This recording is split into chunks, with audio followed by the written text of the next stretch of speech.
even those Harvard students we had on the show who were put on that hire list, blacklist, and had trucks driving around Harvard, signed a letter essentially saying the reason for the October 7th attack was the Israeli occupation and brutal treatment of the Palestinians, but they didn't praise Hamas or call for the murder of Jews either.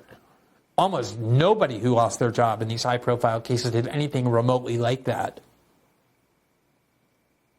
Now, again, this sort of thing is exactly what has been condemned by people on the right for years. Here is, as just one of many examples, a tweet by Christopher Rufo, who I think is one of the most influential right-wing activists, in December 20th, 2021. Quote, outrageous. This brave teacher stood against critical race theory indoctrination in a school district, and they fired him for it. And then here you see the quote from the teacher, Tony Kennett. Indianapolis Public Schools just fired me for, quote, sharing that IPS recorded children in required racial justice sessions, not sending IPS the personnel info, quoting Dr. Payne's racist comments to students, sharing public files. So the idea was, nobody was saying there, oh, school districts have the right to fire whoever they want, including teachers who express views on controversial issues. No, the idea was, this is outrageous. Here from the New York Post, June 4th, 2020, NBA voice Grant Napier was unjustly fired over, quote, all lives matter truth. Grant Napier, 32 years, the TV voice of the Sacramento Kings, is a goner this week, fired from his gig as a Sacramento sports talk host as the TV voice of the Kings TV broadcast because he's a racist. Perhaps. There's no evidence, like Hillary Clinton and presumably millions before him, Napier was naive to the new presumption that, quote, all lives matter is now considered by some to be a racist response to the Black Lives Matter movement. But of course, millions of Americans do consider and did consider all lives matter as a response to the Black Lives Matter movement to be racist by denying that there's a particular need for black Americans to have attention called to the violence directed at them. And there was no idea from the right, oh, well, people are entitled to fire him if they want for a phrase that many people now consider racist. No, it was outrageous. It was indicative of the repression we face. And again, I largely agreed with the people critiquing that. It's just I didn't change my mind on October 7th when it came to Israel. Here from the Daily Wire, February 12th, 2021, Ben Shapiro says, Gina Carano firing, part of a movement to, quote, expel half of America. Daily Wire editor emeritus Ben Shapiro ripped the mass media company Disney and the, quote, hard left on Thursday after actress Gina Carano was fired from her role on the Star Wars TV series The Mandalorian. I'm sure there's going to be fanatical fans of Star Wars angry that I didn't know that series. Apologies in advance. Disney fired Carano on Wednesday over an image the actress posted to her Instagram depicting a Jewish woman running from Nazi guards with the caption, Jews were beaten in the streets not by Nazi soldiers but by their neighbors, even by children. Because history is edited, most people today don't realize that to get to the point where Nazi soldiers could easily round up thousands of Jews, the government first made their own neighbors hate them simply for being Jews. How is that any different from hating someone for their political views? Shapiro highlighted the incident on his podcast, The Ben Shapiro Show, on Thursday as an example of the cancel culture that is infecting leading institutions in the United States. He said that Carano's firing is, quote, indicative of where we are in the culture, and it is a terrible moment for American culture. Quote, social movements have consequences, and we are now in the middle of a mass social movement to expel half the American population from the body politic, Shapiro said. So do you see here how there was this very pervasive sense that getting people fired for political views that many people in the United States consider to be offensive was dangerous for the United States. It was toxic and unhealthy. Where is all that? Where are all those people? Now that so many people are losing their jobs for calling for a ceasefire of a war, or deciding that they think the United States is supporting the wrong side, or that they support Palestinians and don't want to fund the Israeli war. Where are all the cancel culture articles about how terrible this is for America, that people lose their jobs if they express views contrary to the U.S. government and its policies? Here in 2021 in Commentary magazine, Barry Weiss, another person who was one of the leaders and still is, when it comes to some issues of the importance of free speech and free debate, here was her magnus opus on this. question where she said, "We got here because of cowardice. We get out with courage. Say no to the woke revolution." And it was a long article on how one of the worst things you can do as a country is create a climate where certain views are off limits to the point where you get fired and have your reputation destroyed and you're socially vilified for expressing them. And this is what she wrote when describing how terrible this environment is in 2021. Quote, "So the tools themselves are not just replaced but repudiated, and in doing so, persuasion, the purpose of argument, is replaced with public shaming. Moral complexity is replaced with moral certainty. Facts are replaced with feelings. Ideas are replaced with identity. Forgiveness is replaced with punishment. Debate is replaced with deplatforming. Diversity is replaced with homogeneity of thought. Inclusion with exclusion." As Douglas Murray has put it, quote, "The problem is not that the sacrificial victim is selected. The problem is that the people who destroy his reputation are permitted to do so by the complicity, silence, and slinking away of everyone else." I agree with that paragraph. I believe a healthier society is one where people are engaged when they express views that many find offensive, not when they're fired and have their reputations destroyed for it. And I thought that before October 7th, and I also thought that after October 7th. Here is another person, Dave Rubin. You may remember the case of James Damore. This actually occurred before Me Too, before the Black Lives Matter movement. One of the people who was a big cause celeb was David Shor. He was a Democratic Party consultant who worked at a think tank, and he said he thinks nonviolent protests are more effective than protests that use violence, starting the civil rights movement. And it was interpreted as a criticism of the Black Lives Matter movement, and he was fired, and he was turned into a complete martyr. Oh my God. This shows America is ruined. If someone like David Shor gets fired for expressing his opinion just because millions of people find it offensive. David Shor turned out perfectly fine. He has a very thriving career. More so than ever, just like most of these people who built their careers based on this platform, based on this cause. But that was the idea, was there's nothing worse than a country that fires people for expressing their dissident views. But the case that was one of the first was the case of James Damore. He was an employee at Google, and he sent an internal post in a message board that was deemed misogynistic about why women can't succeed in certain fields. And he became the symbol of everything wrong with America. How can you fire somebody for expressing a view because you consider it misogynistic? You should debate him and engage with him, not fire him. No one was saying, oh, Google's a private company, they have the right to fire him if they want. They were saying, this is dangerous. We have to stop this. And here was Dave Rubin putting James Damore on his show so they could commiserate on the injustice of all of this. Look at it. Ugh, it's harmful. Don't look at it. That's what executives were saying. I mean, that's incredible. And also, there were a ton of memes within the company just talking about, how horrible this was and just blasting me as a person. Now, was there any retribution on those people? We'll get to you actually getting fired and called into the office. But you, as far as everything that I read in this document, which I did read, you didn't attack anyone personally. You go out of your way not to stereotype. People can argue with, your conclusions or all that. But you were being attacked personally by people then within the company. Was there any retribution from the... Oh, my God. People didn't even want to debate him. They just wanted him gone. They wanted him fired. They wanted him disciplined. And the people who should have been disciplined, according to Dave Rubin, were the people trying to stifle free debate inside Google. Can't have people getting fired for expressing offensive views just because other people are offended. Toughen up.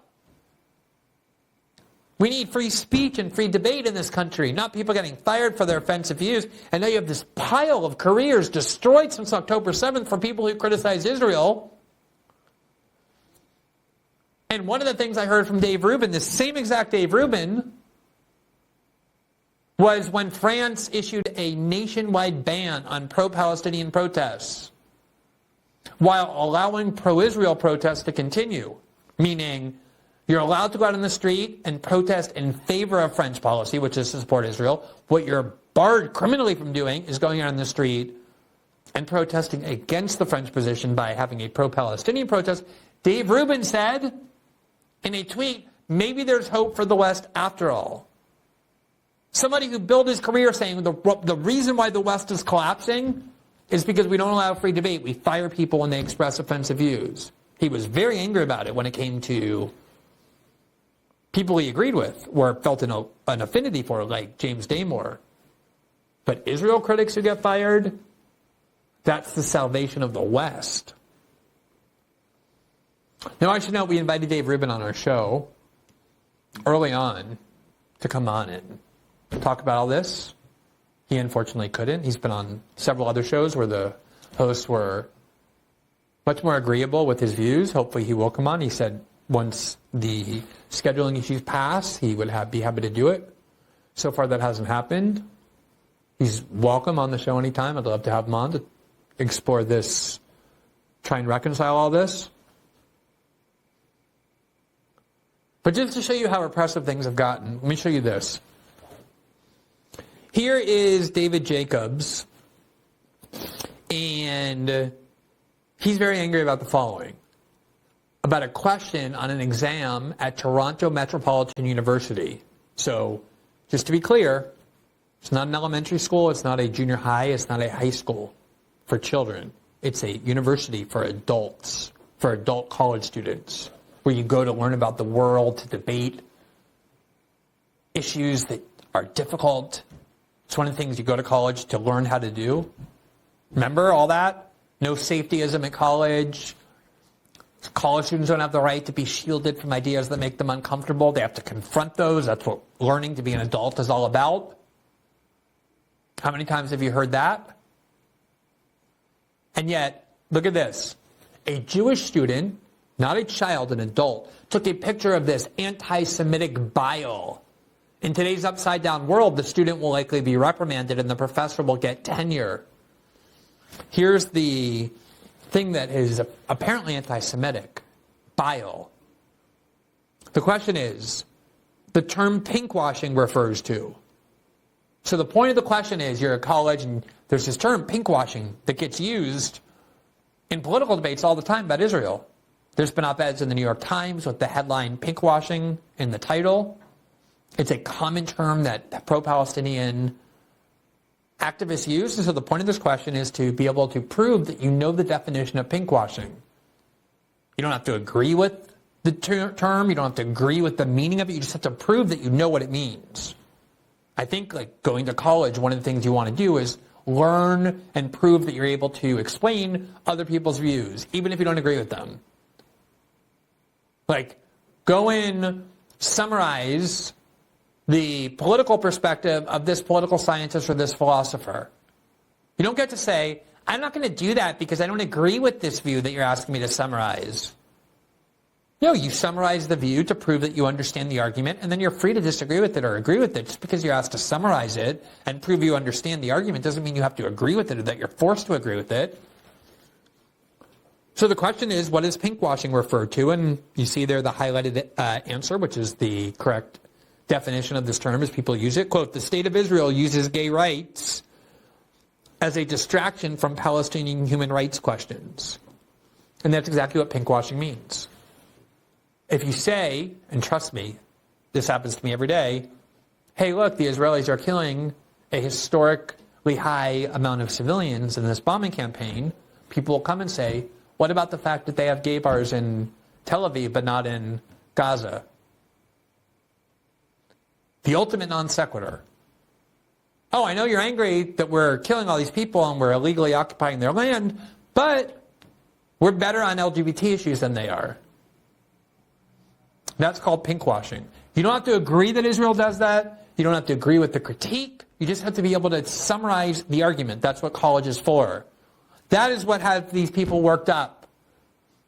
How is that anti-Semitic? Even if you don't agree with it, it's a criticism of the Israeli government. It doesn't mention Jews. Criticizing the Israeli government is not anti-Semitic. Jews do it all the time. I do it all the time. Israelis do it all the time. And they want to get this person fired. Here is Jonathan Kay. He's a writer at Quillette, which is a magazine in the UK that's almost about nothing other than defending the virtues of free discourse, free thought, and free speech, they claim. And here's what Jonathan Kay wrote, who's a vocal supporter of Israel. Quote, a source from TMU, the university, has sent me the identity of the lecturer who did this. A complaint has been launched against him with the administration.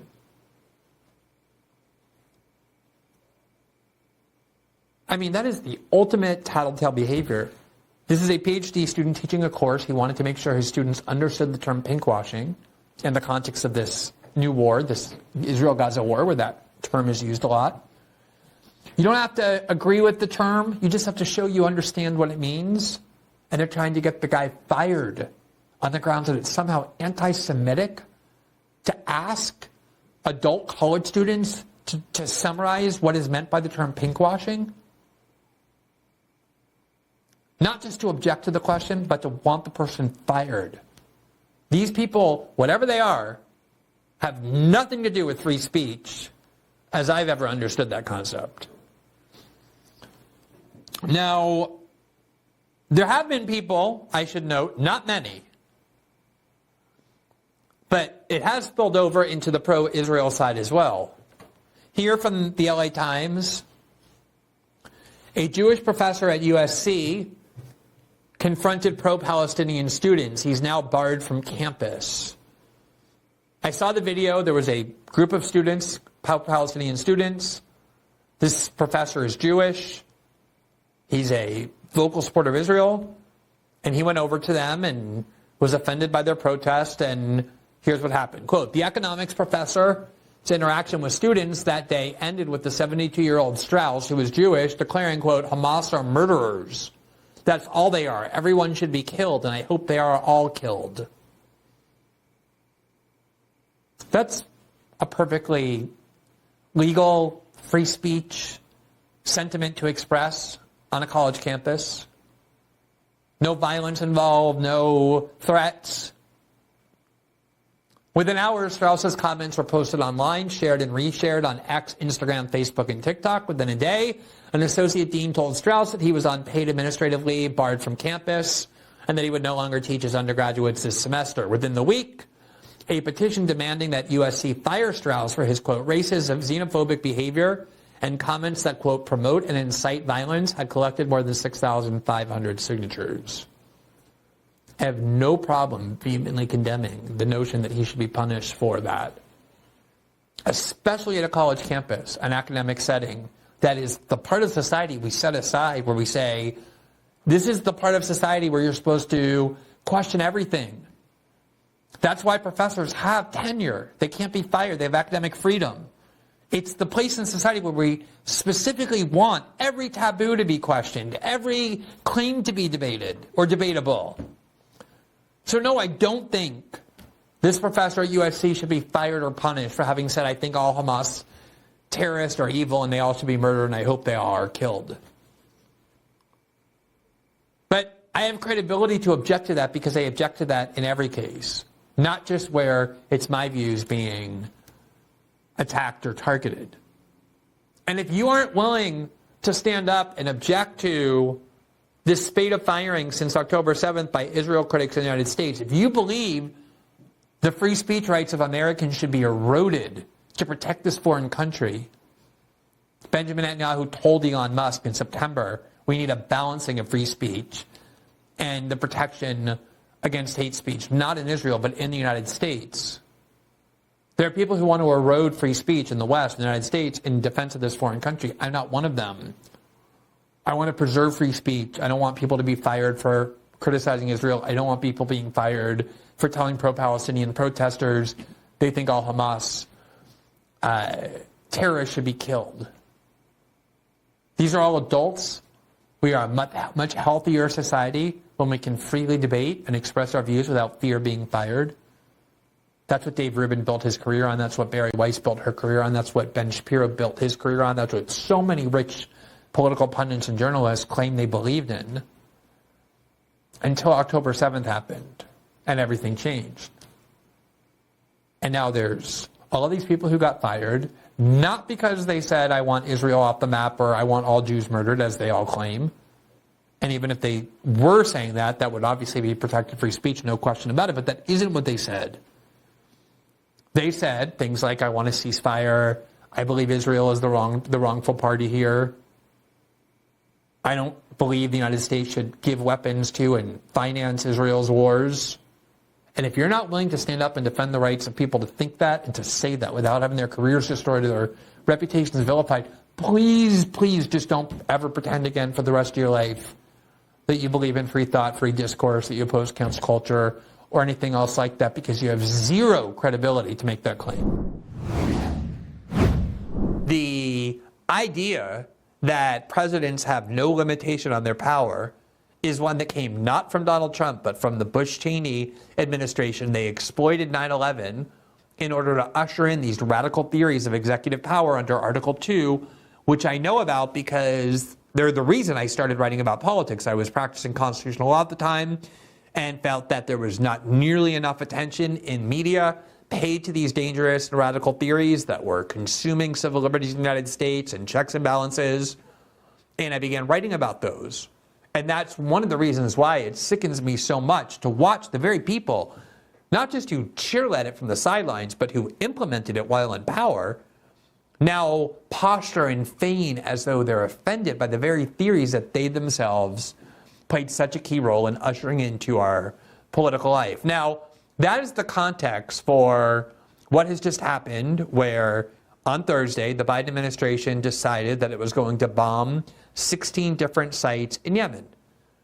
We haven't been bombing Yemen for over a year. There's a ceasefire that has been somewhat informal, but nonetheless been holding between the Saudis, who were originally fighting with the Hothis in Yemen. That was a war that began under President Obama. President Obama extensively helped the Saudis in that war in bombing the Houthis. We were bombing them for many years. We created the worst humanitarian crisis before Gaza in Yemen, where millions of Yemenis were on the brink of starvation. We decimated that country, helping the Saudis bomb Yemen, but it hasn't been happening for quite some time. And so the decision by the United States, in partnership with the British, to bomb Yemen is essentially a new escalation. It's a new war in the Middle East that was not previously underway.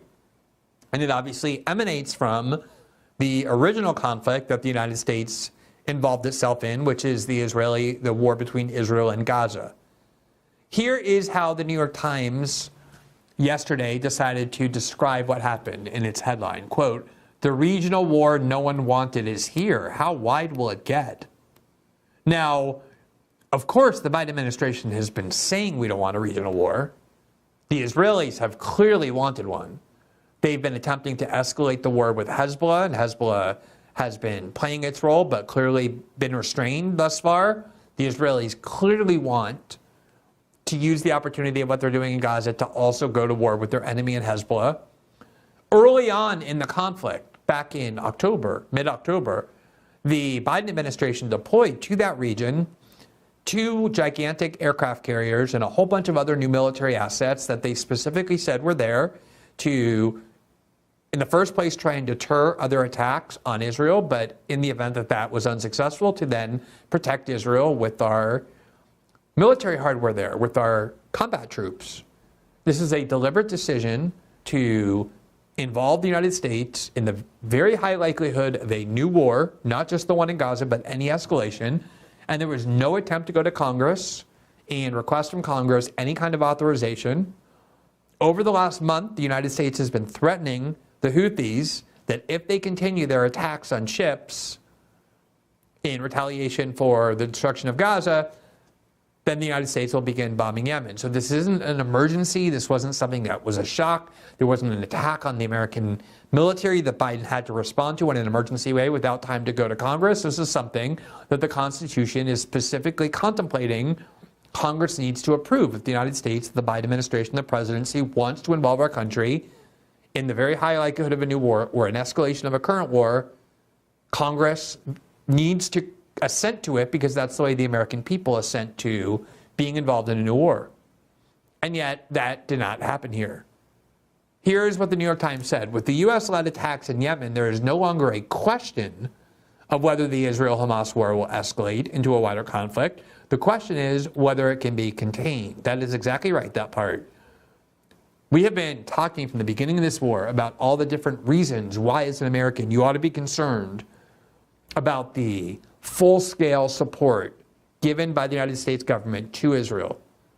Not just because of the costs to American citizens, the financial cost, the security cost, the moral cost to helping the Israelis destroy Gaza, but also to the American standing in the world, but as well as the risk of escalation. That's one of the things we've been emphasizing, is that this war can very easily spiral to include many other countries in the region. That's an extremely dangerous thing to do. Remember, we've all been saying we're done with endless war in the Middle East. And yet, we now have a clear escalation. The question is, how far will this escalation go?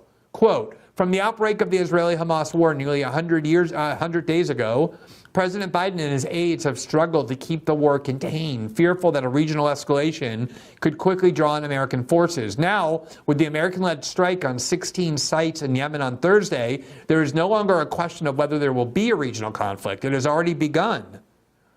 The biggest question now are the conflict's intensity and whether it can be contained.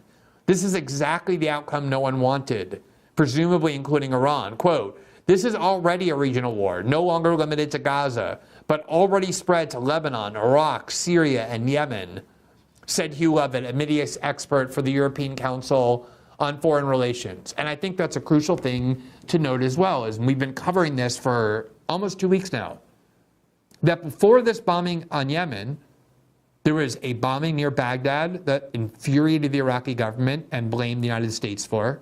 There has been repeated bombing campaigns by the Israelis in Syria, as well as attempts by the American military bases in Syria and Iraq to launch what they call retaliatory strikes against Iranian assets in the Middle East that they say are attacking our bases in Syria and Iraq. Why do we have bases in Syria and Iraq? And then obviously there has been a flare-up involving Beirut and northern Israel between the Israelis and Hezbollah. So there has already been escalation. But this is now a direct engagement of American combat troops in this war. Washington, he added, wanted to demonstrate that it was ready to deter Iranian provocations, so it conspicuously placed its aircraft carriers and fighters in position to respond quickly. But those same positions leave the United States more exposed.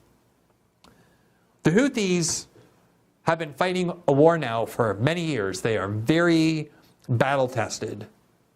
It's a lot like the Russians, whose military has been fortified by 2 years of hardcore fighting. They don't seem afraid of engaging the United States. In fact, they continue to attack ships. They haven't killed anybody, by the way, but they have attacked ships. They have seized the boats. They have taken the crews hostage, and they're obviously trying to make it difficult to pass through the Red Sea for any ships that are linked to either Israel or the United States, any country they blame for the destruction of Gaza. They're doing it in the name of solidarity with the Palestinians. Whether that's their actual cause or not, that's their stated cause. And it is a powder keg in the Middle East. It always is. And we are now involved, primarily due to Israel, in yet another Middle East war. Now, as I said, we're going to debate the merits of this.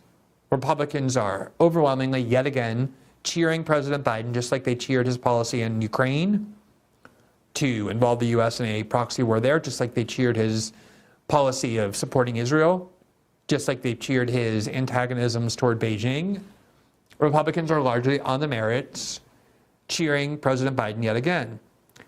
But there are some members of Congress objecting on what seems again to be this legalistic, annoying ground that President Biden didn't go to Congress and get congressional approval, but which in fact goes to the heart of how our constitutional republic and our structure of government actually functions. Here is Congressman Ro Khanna, the Democrat from California, quote, the president needs to come to Congress before launching a strike against the Houthis in Yemen and involving us in another Middle East conflict. That is Article 1 of the Constitution. I will stand up for that regardless of whether there's a Democrat or Republican in the White House.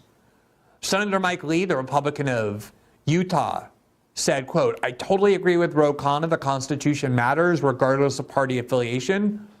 Senator Rand Paul, the Republican senator from Kentucky, said, quote, once again, President Biden is acting without congressional authority. Only Congress can authorize military action like this. Now, I'm going to get to what I know a lot of people believe allows President Biden to do this, which is a law called the War Powers Act, the War Powers Resolution, which cannot override the Constitution. Obviously, acts of Congress and laws cannot override the Constitution. But if you actually look at what the War Powers Resolution said, there is almost no doubt that even if you want to give it all the credit in the world as valid law, it does not authorize President Biden to, out of the blue, bomb Yemen with no congressional approval. One of the ways that you can know that is to look at what Democrats, including Joe Biden and Kamala Harris, said about this very question when it came to the question of whether President Trump in 2020 was permitted to engage in similar bombing campaigns, including in Iran. Here is Joe Biden on February 7, 2020. Quote, as president, I will use military power responsibly and as a last resort. We will not go back to forever wars in the Middle East. That's what he said as part of the Democratic debate. We will not go back to forever wars in the Middle East.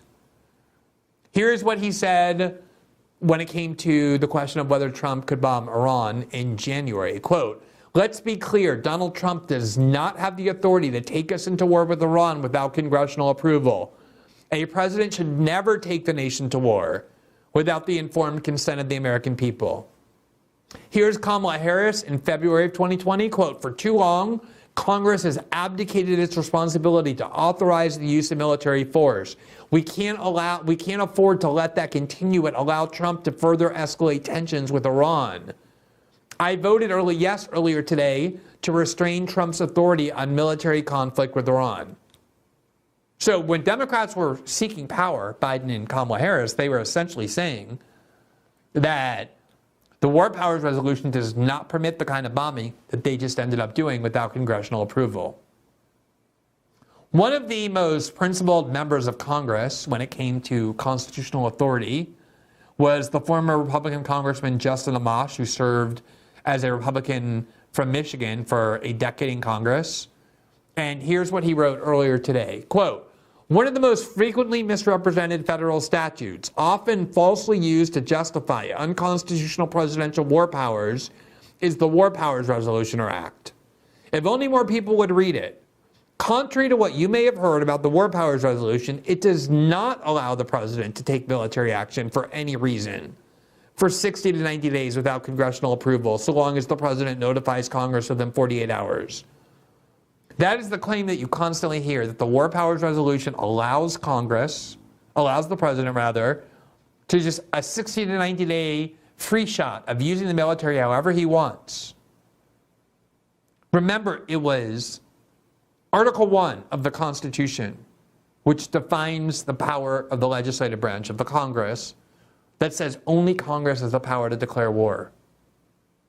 It then makes the president commander-in-chief of the armed forces in Article 2 that defines executive power, but only when there's an actual war, when there's a military that's convened. We weren't supposed to have a standing army in the United States. They were petrified, the founders were, of a permanent standing army.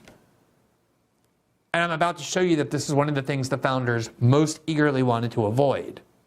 And so the idea of presidents as commanders-in-chief simply meant that when Congress authorized a war, it was the president who then executed it. You need one commander-in-chief of the military once there's a war, but only Congress can authorize the use of military force. The president can't both start a war and then execute it, as has now become the norm in the United States for reasons that are very dangerous.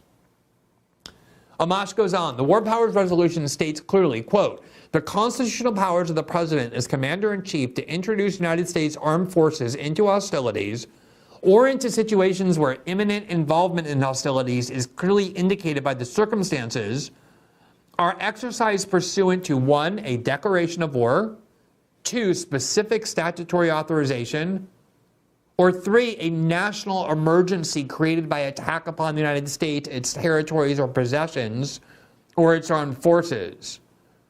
Of the 3 cited authorities, not one indicates a presidential power to take unilateral offensive military action. The first 2 authorities allow the president to take military action, but only with Congress's express approval. And then the third authority, the emergency, allows the president to take defensive military action without Congress's approval in the event of a specific type of national emergency, such as a sudden unforeseen attack on the United States that happens too quickly for Congress to meet, necessitating immediate action to protect Americans. It is that last situation that the War Powers Resolution provides for the oft-mentioned 48-hour report. Now, think about what that means. It's very commonsensical.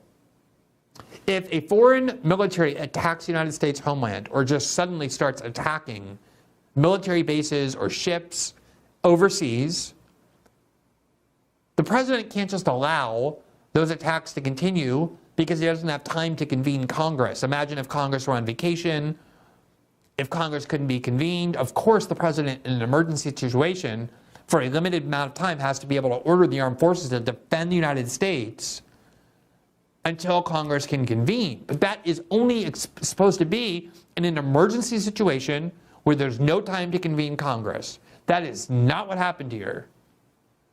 The United States has been threatening Yemen for weeks with this kind of an attack. If these attacks didn't stop, they've been planning it. They've been gathering an international coalition. There was more than enough time to go to Congress and get congressional approval, and yet they specifically chose not to do that.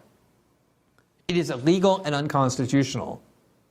Now, you can write that off as being unimportant, and I'm going to show you why that is not a rational or cogent response. What I will concede is that, in general, the solution to this, when the president starts a war without the authorization from Congress required by the Constitution, is the branch of government whose prerogatives are being violated is the one that's supposed to defend those powers. So Congress does have a solution. Instead of just going on CNN and whining and complaining or posting grievances on Twitter, they could, for example, cut off funding for any further operations in Yemen to prevent Biden from proceeding with this military action. The reality is that the reason Congress is happy for the president to fight wars without authorization from Congress is that Congress doesn't actually want this responsibility. They don't want to have to run for re-election having cast hard votes about whether or not we should go to war. They're more than happy to let the president make that decision on his own while they sit back and complain and chirp, oh, they should have come to Congress to do it. And that in itself is a major problem in our government, that Congress has basically abdicated its responsibilities and its powers to the president. But basically what we have now is exactly what the founders were desperate to avoid. A standing military. So we have a permanent military, not one that is convened and assembled through conscript and voluntary fighting in the event of a war that Congress authorizes and funds and then the president executes. That was the vision. We have a permanent army. Obviously, it's not going anywhere. There's an army automatically and every year, not just funded, but funded to almost $1 trillion a year, infinitely more than any other country on the planet spends.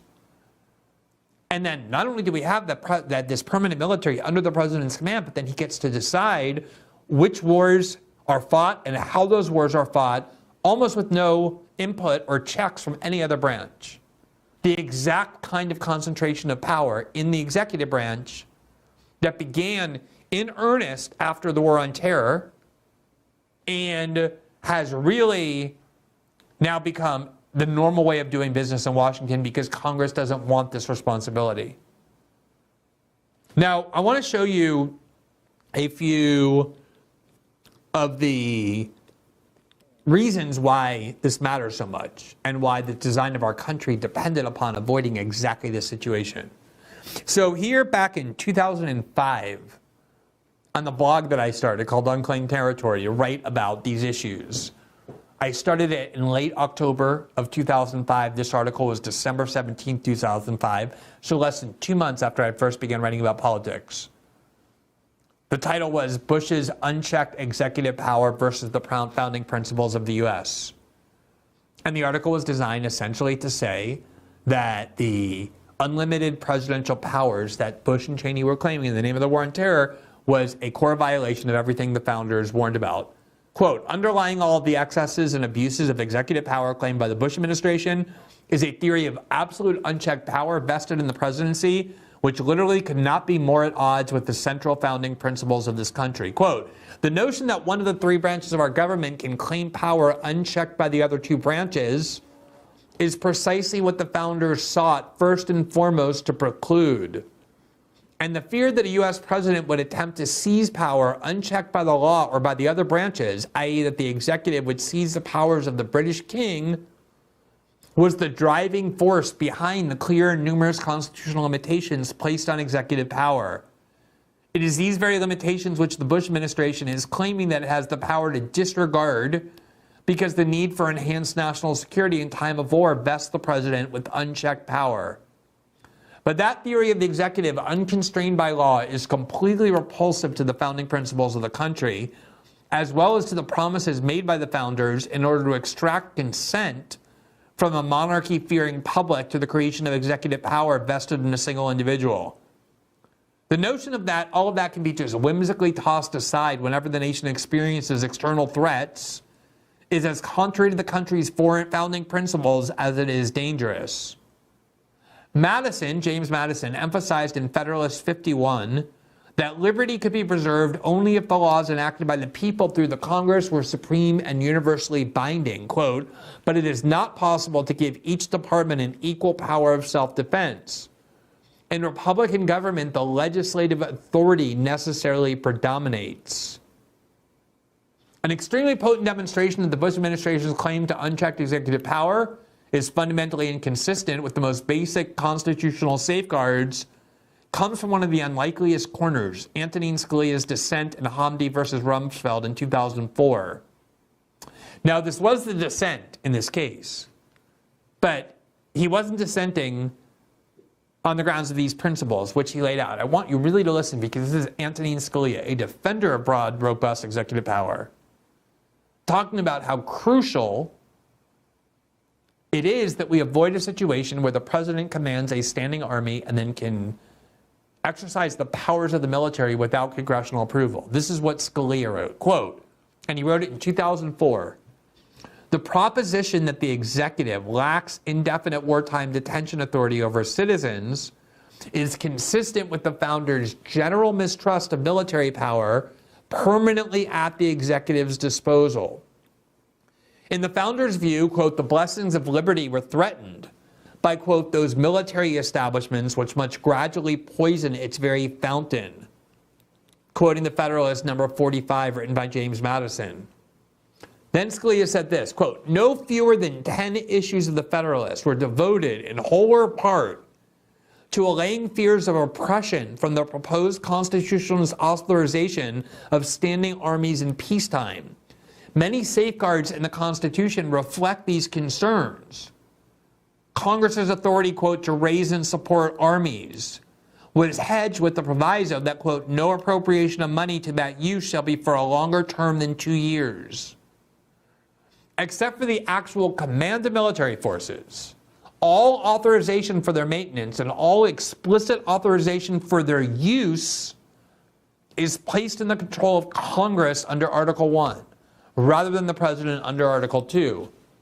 As Hamilton explained, the president's military authority would be, quote, much inferior to that of the British king. Quote, it would amount to nothing more than the supreme command and direction of the military and naval forces as First General and Admiral of the Confederacy, while that of the British king extends to the declaring of war and to the raising and regulating of fleets and armies, all of which, by the Constitution, would pertain to the legislator, the Federalist number 69. A view of the Constitution that gives the executive authority to use military force rather than the force of law against citizens on American soil flies in the face of the mistrust that engendered these provisions. The whole point was that there's no more consequential decision that can be made by a government than whether to go to war. Typically, it means that the citizens of the country may be called upon to fight that war, and they certainly are going to be called upon to pay for it. And the only way that decision could be just, said the founders, as recognized by Scalia, as pervades all the Federalist Papers, was if the citizens give their consent to that war through their elected representatives in Congress. That was the whole design of the Constitution and how the separation of powers was to function. Now, just to underscore how it was the Bush and Cheney administration where all of this became really called into question for the first time in a long time, which is why it sickens me to watch Bush-Cheney operatives and their supporters or their liberal allies pretend that they're the ones defending these principles when they were the ones who waged war on them. Here's a New York Times news article, December of 2005. Quote, "Behind power, one principle as Bush pushes prerogatives. A single fiercely debated legal principle lies behind nearly every major initiative in the Bush administration's war on terror, scholars say. The sweeping assertion of the powers of the presidency. From the government's detention of Americans as enemy combatants to the just disclosed eavesdropping in the United States without court warrants, the administration has relied on the unusually expansive interpretation of the president's authority. That stance has given the administration leeway for decisive action, but it has come under severe criticism from some scholars and the courts. With the strong support of Vice President Dick Cheney, legal theorists in the White House and the Justice Department have argued that previous presidents unjustifiably gave up some of their legitimate power of their office. The attacks of September 2001 made it especially critical that the full power of the executive be restored and exercised, they said. That's where this all comes from. From the very neocons and Bush-Cheney operatives that we are now told are the defenders and guardians of the rule of law. Here is James Madison in the Federalist Papers, number 47, quote, "The particular structure of the new government and the distribution of power among the different parts," that's what he was writing about, quote, "the accumulation of all powers, legislative, executive, and judiciary in the same hands, whether of one, a few, or many, and whether hereditary, self-appointed, or elective, may justifiably be pronounced the very definition of tyranny." That more than anything is what they were seeking to avoid. That one part of government made all the decisions, such as when to assemble the military, how to assemble it, whether to start new wars, and then how to fight it. Here's an article I wrote from early 2007 about where I said our Supreme General has spoken. And this is so fundamental to the debate that people were having at the time that has now been forgotten. Quote, "The idea that Americans should refrain from debating the propriety of using military force," and I was responding there to a interview that Dick Cheney had given about the unpopularity of the Iraq War, where he said, look, we don't care if the American public turned against the war. It's our decision whether to continue to fight it. It's not for the American public to decide. And so that's what I was talking about when I said the idea that Americans should refrain from debating the propriety of using military force is about as foreign to our political traditions as anything can be. The Constitution, while making the president the top general in directing how citizen-approved wars are fought, ties the use of military force to the approval of the American citizenry in multiple ways, not only by prohibiting wars in the absence of a congressional declaration, but also by requiring congressional approval every 2 years merely to have an army. Public opposition is the key check on the ill-advised use of military force. In Federalist 24, Hamilton explained that the requirement of constant democratic deliberation over the American military is, quote, a great and real security against military establishments without evident necessity. Finding a way to impose checks on the president's war-making abilities was a key objective of the founders, and Federalist 4, John Jay, identified as a principal threat to the Republic. A principal threat to the Republic. The fact that insufficiently restrained leaders, quote, will often make war when their nations are to get nothing by it. but for purposes and objects merely personal, such as a thirst for military glory, revenge for personal affronts, ambitions, or private compacts to aggrandize or support their particular families or partisans. These and a variety of other motives which affect only the mind of the sovereign often lead him to engage in wars not sanctified by justice or the voice and interests of his people. I know when you talk about the Federalist Papers and old court rulings, it seems crusty, it seems archaic, seems like it doesn't matter in the face of what people might think is an important and legitimate bombing of Yemen. But it matters a lot in terms of the kind of country we have. And John Jay is explaining why, that there are all kinds of corrupt motives that presidents have to start wars without the consent of the American people. That's the reason why it's so much more than just some sort of legalistic obligation or ceremonial requirement that Congress openly debate whether this war is actually worth having, whether the risk of escalations are worth it, whether it's worth putting American lives in harm's way, what the likely retaliatory effects of the war will be, how long we're going to stay in this war, what the purpose of it is, what the outcome is, what the mission is, how to define success, when it's going to be over. Those are all things that get examined when you actually debate the war in Congress that you don't have when the president just gets to decide on his own to deploy the military and start bombing and then justify it afterwards. And this is what we have lost completely, to the point that now Biden can start a new war, which is what he just did in Yemen yesterday. And very few people, you have a handful of members of Congress, are willing to stand up and object, because it's treated as though it is just a bureaucratic and annoying requirement when it's actually fundamental to everything that the Republic is.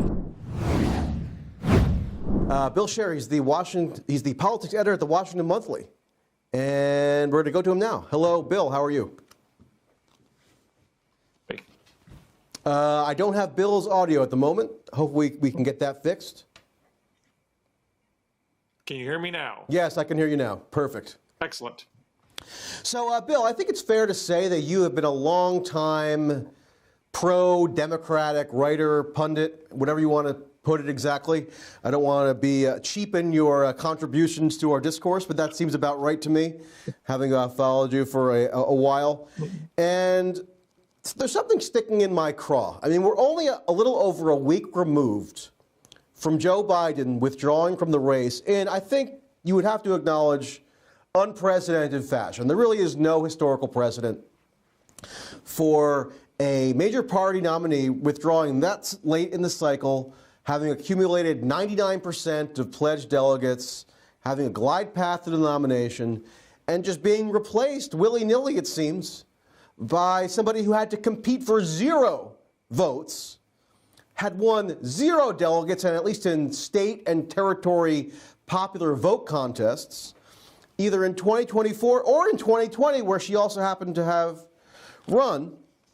And I just feel like this is being swept under the rug at breakneck speed, because the media, you know, as they're wont to do, just want to start rallying behind Harris and just pretend that Joe Biden wasn't adamantly insisting that he was going to run for a second term at age 82 and potentially be in office until age 86.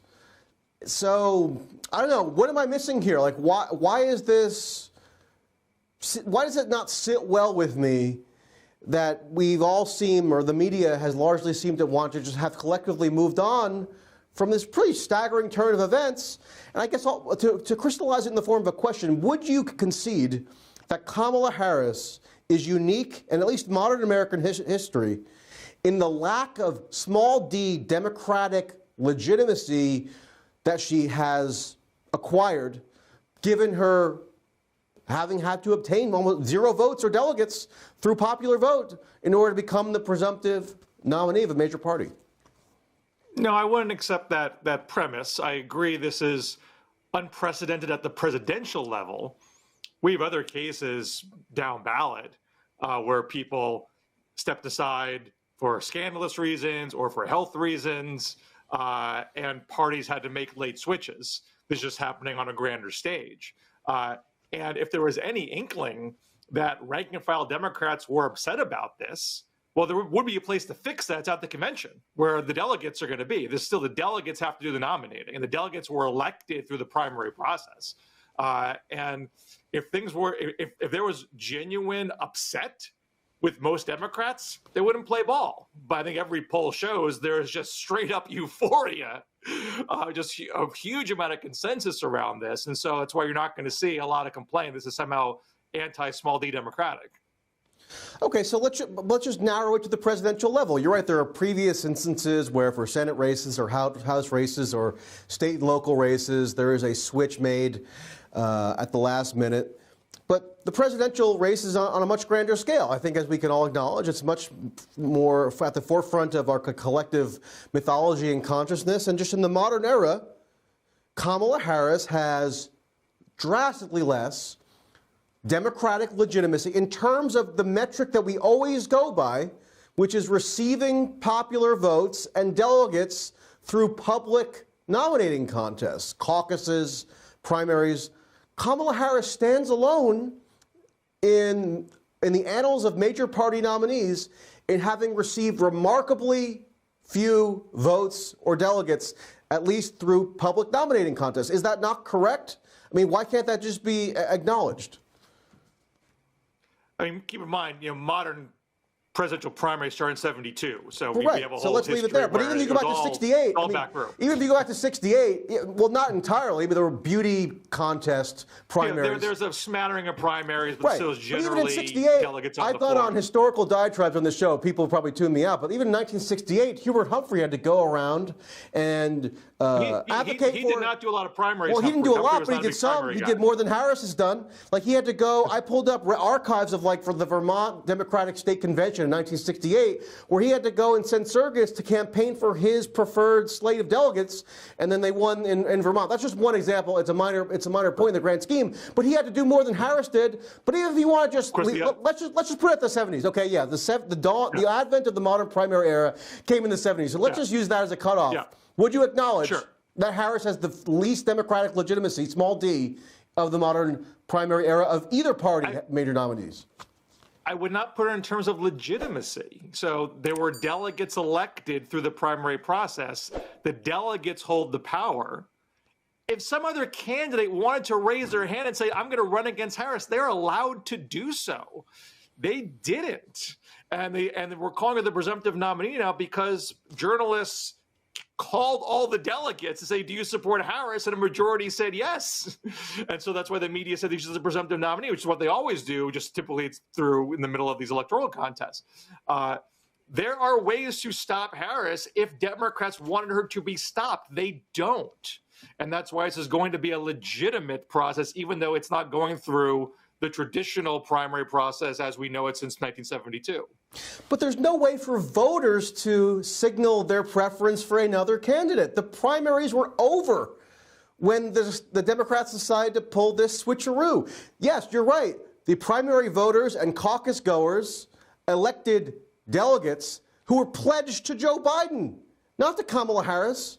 And this talking point that in electing Joe Biden, the Democratic primary voters were also, like, de facto electing Kamala Harris. That's just not true. There's no vice presidential primary. There's a presidential primary. Joe Biden would have theoretically been more than entitled to select a different vice presidential nominee if he had wanted to. Now, in practice, he almost certainly would not have, but that would have been up to him. So, I mean, when I say democratic legitimacy, I'm talking in terms of electoral input by the masses, which is what the modern primary system was supposed to enable.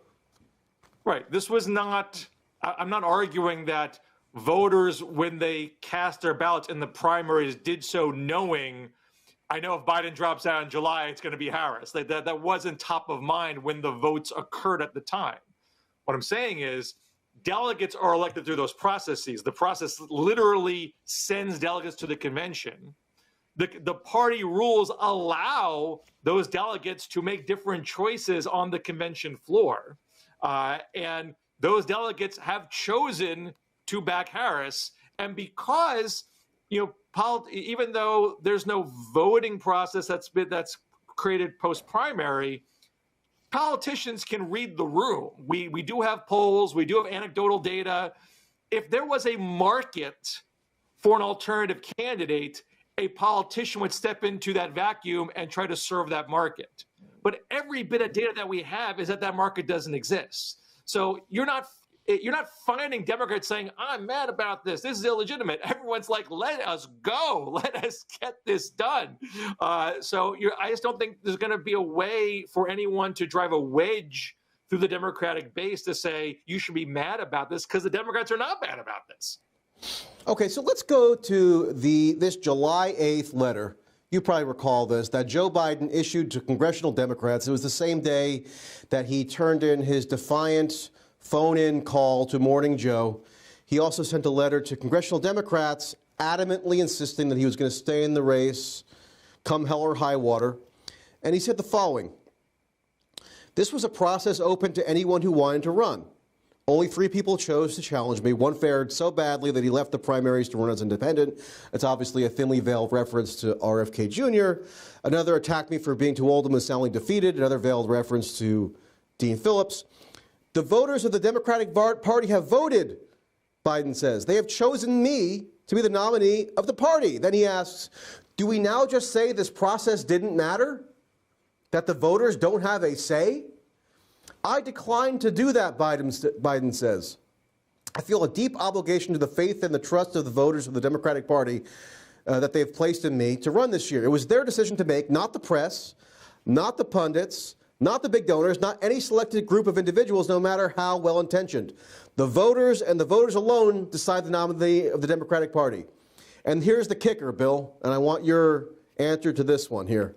I want you to answer Joe Biden's question, not my question. Answer Joe Biden's question. He asks, how can we stand for democracy in our nation if we ignore it in our own party? I cannot do that. I will not do that. So, Bill, that was July 8th. His argument did not carry the day, today? July 30th? What's the answer today? They're negating the entire process. He did not have a strong argument, which is why he quit. It was very evident that he was unlikely to win. And I believe, and I realize that Biden has not copped to this publicly, there appears to be a health problem there. I would prefer transparency in that regard that we're not getting. I will concede that. But everyone was pretty clear. I shouldn't say everyone. There's obviously were Biden diehards. So I'm quite aware of them on X. Clearly Biden had his inner circle. I think Biden was slow to get to the place where he got. I think when he wrote that letter, I think that was probably written very sincerely in the moment. But a whole lot of people recognized that he was not up to this task.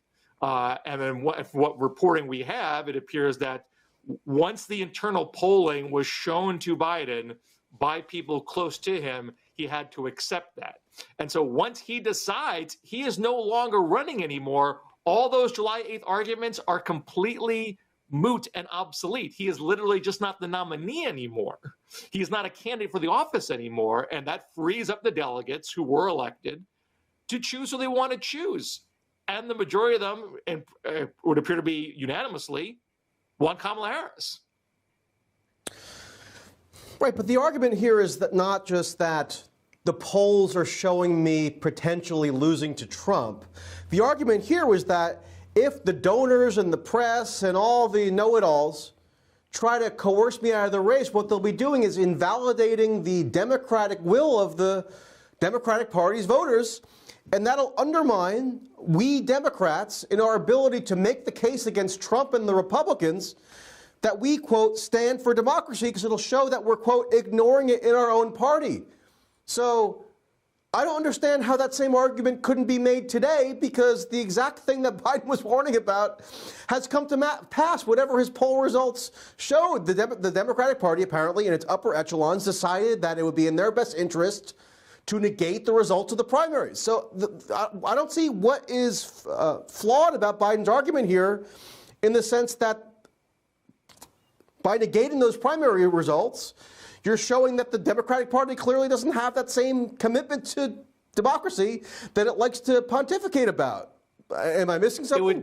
It would be a valid argument if he was still standing for election. So it was valid on July 8th. And at the if he was standing for election at the Democratic convention and the delegates who were elected to vote for him turned on him and elected somebody else whilst looking at Biden in the face, that argument would hold water. That would be delegates not doing what they were elected to do. However, Biden withdrew.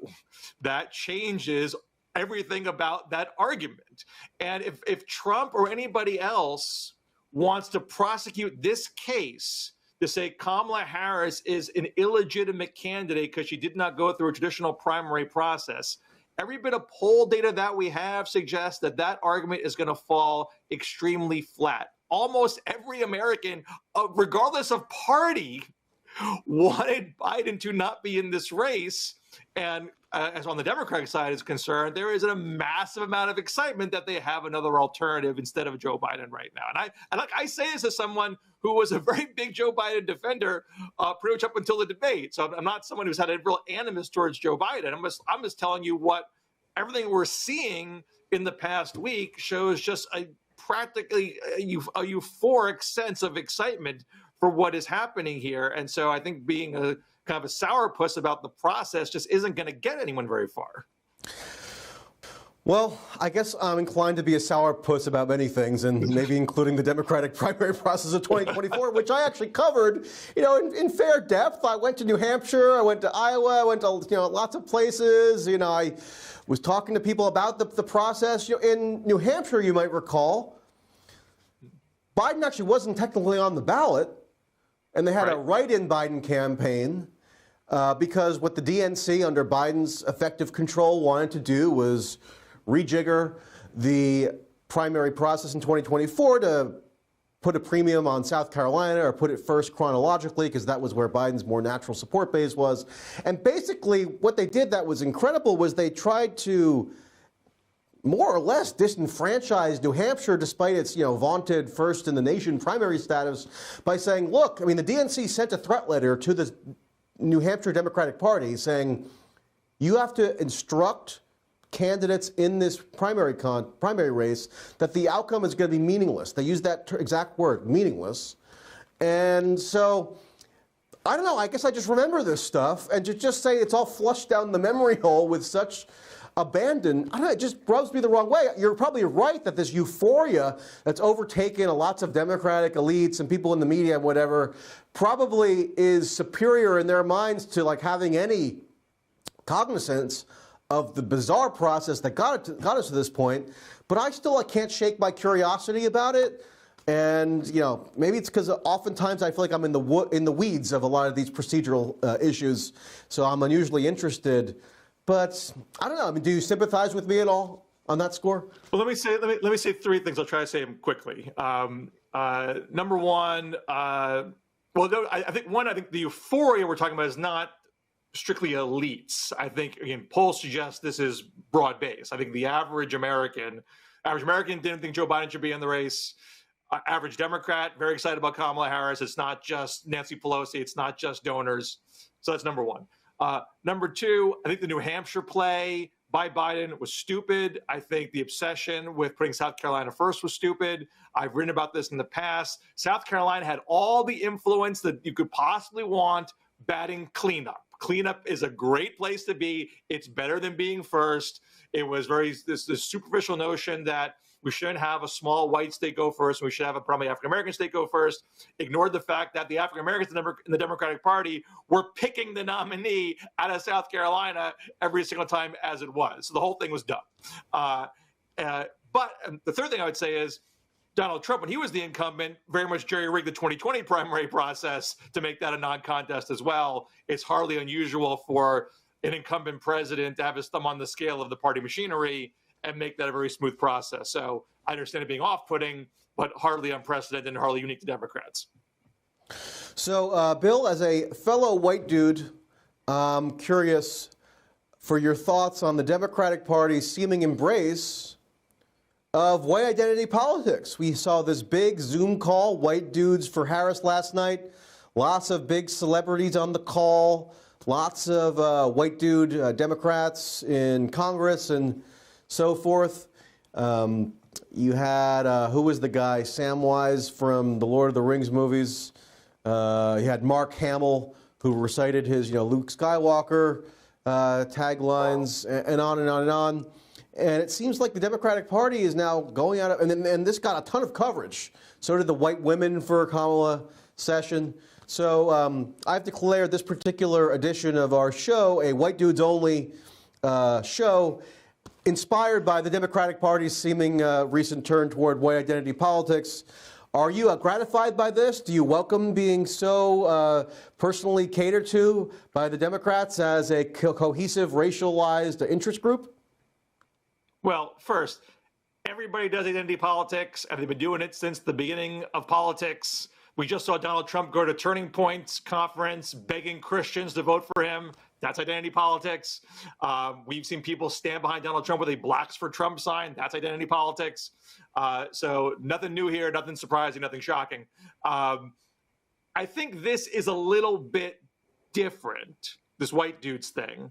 It's not, it's not the official Kamala Harris campaign doing it. This thing that sprung up on its own. It's got a lot of celebrities involved. I know some elected Democrats. But Bill, you had every vice presidential nominee who could get a potential vice presidential nominee who could get on the call. Tim Walz, sure. J.B. Pritzker, yes. Roy Cooper. Yes. They all fell over themselves to get on this. So even if it wasn't run by the official campaign apparatus, it was the closest thing to it. Yeah, no one's disavowing it, of course. Yeah. But this is less about trying to tailor a message to a constituency, as I think being it's a little bit tongue in cheek.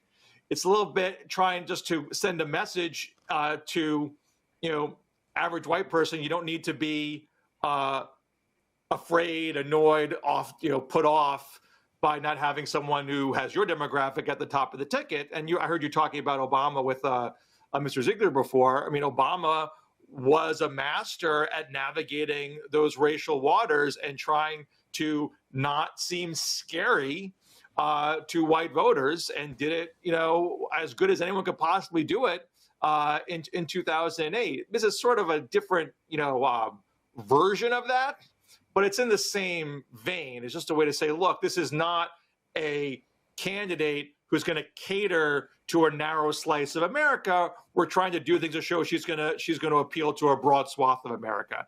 And that's just the way politics works, and it has since the beginning of time.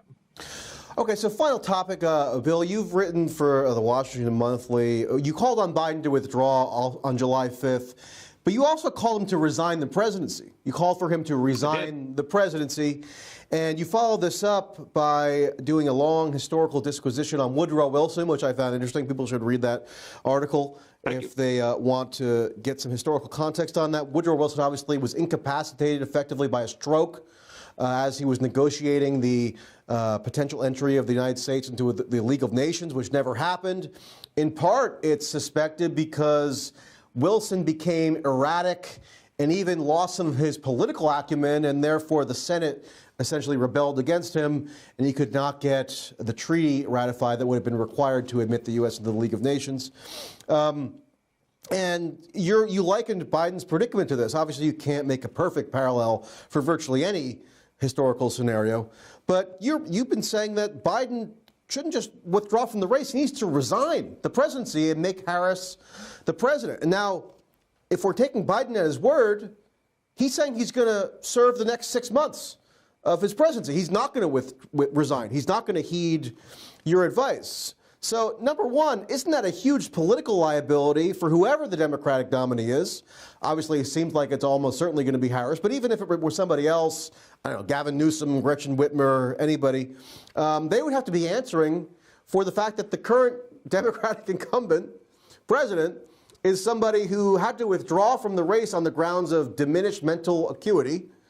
That became a consensus view within his own party, and yet he's persisting on in the office of the presidency, even in that diminished state, to the point that so diminished, in fact, that it led to you calling for him to resign. So isn't there a huge political liability there? And what about on a substantive level? I mean, shouldn't we, just as Americans, be a little bit worried about Biden's ability to, for example, I don't know, there could be a war breaking out as we speak, or at least an escalated war between Israel and Hezbollah, in which the U.S. is going to inevitably have a very intimate and direct operational role. You never know what could spiral out of control with Russia and Ukraine, Taiwan, et cetera. There are any number of obviously hugely consequential scenarios that could unfold that the president has to be alert and capable to manage. And we have somebody in office who is saying he's going to be there for the next 6 months. It's a long time. A lot could happen in 6 months. So what's your response to that? Well, I think you raised the two relevant points. What's the political risk and what's the substantive risk? And I had concerns on both those counts when I wrote that. In terms of the politics of it, so far, Democrats have navigated Biden staying in office, without fault. Biden hasn't copped to any kind of health issue, any kind of neurological problem. Republicans were the ones that demanded he resign. Democrats shrugged it off. And we aren't really talking about that all that much anymore. So I think in the short run, they've avoided I was concerned that Harris would be bombarded with questions. How can you possibly stand there while we have a sitting president with an obvious health problem, and you think that's okay? She hasn't been hammered with that question. And why hasn't she? Since no one has. Why hasn't she? I'm not one to just flippantly line up with Republican grievances or conservative grievances about mainstream media, but shouldn't that be a pretty obvious question? Like, shouldn't Harris wouldn't you think that at least on, like, I don't know, one or two occasions since being crowned presumptive nominee, she would have to address that very straightforward question? Were you aware of Joe Biden's diminished cognitive faculties? Did it ever raise concerns for you? But nobody's even mentioning it anymore because they're so overcome with this euphoria. That seems that seems a little odd to me. I think she's going to get all those questions. I don't think she's done. I think when she has her first sit-down interview, which I don't think she's had. Which is also bizarre. Which is also a bizarre sign of how seamlessly she's been able to circumvent any standard hurdle to getting this nomination. Like, one of the points of a protracted primary process is not only that you would have to compete for votes and delegates, but you'd have debates, you have to do interviews to scrutinize yourself before the public. She's done none of that. You're right. I don't think she has done an interview since Biden withdrew from the race. And why should she? The media is beside itself with euphoria, so she doesn't even have to do it, right? I mean, they're giving her a pass. I wouldn't blame the media for that. She was able to lock up that sufficient delegate support, which gets her crowned presumptive nominee by the media. And let's be more specific. Why is the New York Times and CNN and the Washington Post and MSNBC and the Washington Monthly, why aren't they clamoring for her to do a sit-down interview ASAP? I mean, I think this is going to happen. I think it will happen. It'll probably happen very soon. This is literally a week ago, or 9 days ago. So I think these things are going to happen. I think she's going to get those questions, and we'll see what the answers are. I think there is a let me shift to the substantive part of the question. I think the Wilson history is instructive here. Again, they're two different people. Their conditions are not necessarily the same, of course, probably not the same. So I can't know exactly what is going to happen to Biden physically and mentally over the next six months. But we do see in the Wilson example, people may know that he had a very big stroke in October 1919, the 7th year of his presidency, left him basically incapacitated. He did recover somewhat, but he never copped to it publicly fully. There was no entertainment of him resigning, and he just powered through with the help of his wife doing a lot of the heavy lifting. But there were signs of problems in the months before that, even in the years before that. I mean, he was having mini strokes decades before, but never really had his underlying neurological condition properly diagnosed. He didn't have his high blood pressure properly diagnosed, so he wasn't being treated. And so it was a very, very slow-moving progression of cerebrovascular disease. And we had a point in April of 1919, when he's in France, he's literally negotiating the treaty. He's not delegating it to a Secretary of State. He's doing it. He's there for months. It's a very stressful endeavor. He gets a very high fever. He has bouts of delirium. Delirium is different than dementia, but if you have early signs of dementia, it can exacerbate it. He has a mini stroke after the fever. And there are people that say, like Herbert Hoover, who was in his administration, that he wasn't the same person after that. Now, it's not total night and day. It's not like he didn't know up from down, but he wasn't as sharp. He wasn't speaking as well. He had a harder time selling what was a controversial treaty when he came back to the States. But he wasn't so bad off that even his defenders didn't want him to quit. His defenders said, "We want you out there. We want you to go on a speaking tour. We want you to sell this treaty. We want you to sell the League of Nations." And he booked an 8,000-mile 29-city train tour, even though his doctor and some of his inner circle said, "I don't know if you got the strength for this right now," but he felt he was the indispensable man. He does it. Some of the speeches were great. Some of the speeches were not so great. And then eventually he pushed himself too hard and he ends up having the full-blown stroke. So where this is potentially relevant is Biden. I don't think Biden is like so out to lunch he can't twiddle his thumbs, can't do the basis of the job right now. But we're seeing some signs of decline. And I don't think there's been like a 3.5-year cover-up. I think something happened more recently. And I would very much like to have a fresh medical assessment so we can find out what that was. Saying you got a test in February doesn't count. So I think something happened since February, but I'm not a doctor and I can't diagnose from afar. We should have a fresh medical checkup, in my opinion. We haven't gotten that. If you want to criticize that, I would agree with that criticism. But from a substantive standpoint, he's running a risk that something else might happen between now and January that would make him worse off than he is today. Today, can he handle the base of the job? Yeah, I think probably. I can't know for sure, but I think probably. But it may not stay that way. And if something does happen that's very obvious to the eye, that might end up being a bigger problem for Harris politically. Maybe that would actually precipitate a resignation if it got really bad. So it does leave me with a bit of concern. But as a political matter, as of today, it hasn't proven to be a problem. Well, I tend to suspect that this outburst of euphoria within much of the media over this coronation of Kamala Harris has suspiciously lessened the interest in Joe Biden's cognitive aptitude. I haven't seen many thorough New York Times or Washington Post investigations or Politico leaks on Joe Biden's ability to conduct his basic duties of office in the past 10 days or so. Maybe that'll pick up again. But it seems like it's been set aside in favor of this cheerleading for Kamala Harris without, like we've established, her even sitting down for an interview to answer some of these very fundamental questions. But Bill, Sher, we're going to have to leave it there. Thank you for joining us, and thank you for joining White Dude Summer here at System Update. This is a white dudes only space, again, inspired by the Democratic Party. So we appreciate you joining us. My pleasure. Take care. Thanks for watching this clip from System Update, our live show that airs every Monday through Friday at 7 p.m. Eastern, exclusively on Rumble. You can catch the full nightly shows live or view the backlog of episodes for free on our Rumble page. You can also find full episodes the morning after they air across all major podcasting platforms, including Spotify and Apple. All the information you need is linked below. We hope to see you there.